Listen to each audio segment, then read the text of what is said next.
there is a strange incident.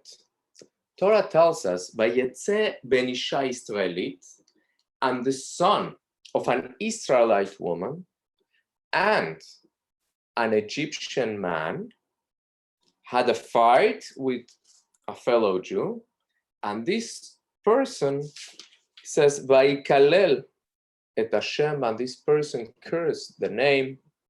He did the opposite of blessing God, and they brought him to Moshe to know what should do with such a person that committed such a terrible sin. And the Torah mentions, and it says, and the name of his mother is Shlomit bat Divri. The question is, why are we mentioning the name of his mother? Rashi explains there's a positive twist to all this. From here we learn that there was only one Israelite woman that had a child with an Egyptian man throughout all the years of suffering and slavery.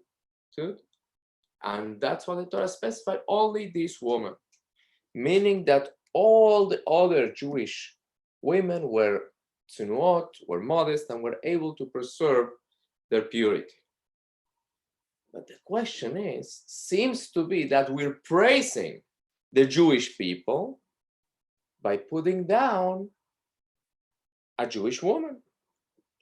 Is it worth it to praise all by soiling the name of one daughter of the people of Israel? Each one of us is precious and important. As the Talmud says, each one should say, Bishvili nibra olam, the world was created for me. So we must say that there is something positive, even for Shlomit, on this story. The question is, what is it?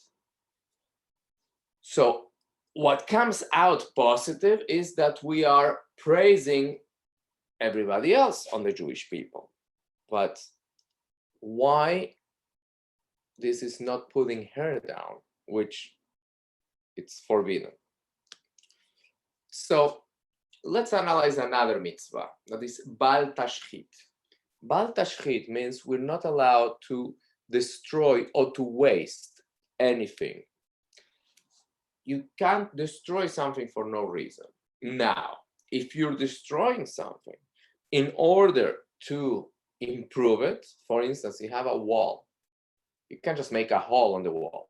But if you're making a hole in order to create a beautiful window and a source of light, then it's not called destroying, it's called building. In Shabbat, in the laws of Shabbat, there is such a law that if you just destroy something, it's forbidden, but you're not liable. But if you did it in order to create and to improve the structure, then it's a person is guilty of destroying. So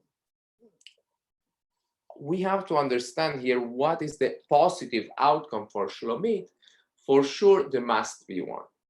So to understand this, we have to divide the world in three categories: holy things, forbidden things that are opposite of holy, for instance, ham, and the middle ground, which is permitted things that are allowed. And in Hebrew, we call them mutar. Mutar is the opposite of asur. Asur means forbidden, mutar means permitted. But asur means tied down, something that's grounded, it cannot lift. And mutar means something that is untied, that is free. What it means? The energy. The energy of something asur, forbidden, means that the energy is tied down in the impurity, and doesn't matter what you do, you cannot elevate that. Doesn't matter how many blessings I say, I can't eat pork. It doesn't matter if I have the purest intentions and if I will use that energy to do something good, you can't. On the other hand, things that are allowed, if I eat them in a proper way, in a healthy way. I use the energy for something productive. Since they're free, I can elevate them to holiness. Now, the founder of Chabad in his book Tanya explains something this groundbreaking. It's possible, he says, to take something that is asur, that is forbidden, that is tied down, that the energy is 100% from the impurity, and elevate it. How? When a person did something by mistake and he sinned, but later he does teshuvah, he returns to Hashem, and he deeply regrets his sin, those sins become merits.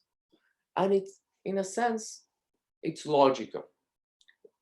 Let's say I walk past McDonald's and I smell the food there. To me, it doesn't do anything. So the fact that I go in and I don't buy food there is zero merit, because I have zero temptation. But someone that used to eat there and he knows how delicious the food is and the smell evokes a desire and he really wants to go and he holds back and he doesn't, that person has a real big merit.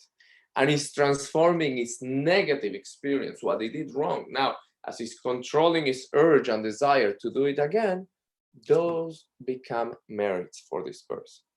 So when you do teshuvah, when you do return to God, me'ahava, with profound love to Hashem from the depth of your heart, then you elevate to the holiness all the sins that you might have done, or most of them, in your life. So the same is with the story of Shlomit. Even though she behaved in a way that it's opposite from what Jewish women should, but by using that as an example of the ultimate pure behavior of every other Jewish woman, so this becomes a tikkun, a way to fix her mistake as well. And that's why the Torah singles out her name to inform us of the amazing merit of all the other Jewish women. And by using it as an example, we elevate even a negative behavior into positive. And this is the amazing worldview of the Rebbe, that he finds a way to transform even the most negative things into something positive, to bring light. And there is many such examples when the Rebbe took stories of sinners and he found a positive lesson and a way to elevate their souls. Sorry for the delay. I had some technical difficulties tonight, but Baruch Hashem, I think it's all fixed. So looking forward to learning together with you tomorrow at 9 a.m. and 8 p.m. God willing. Laila Tov. A blessed night.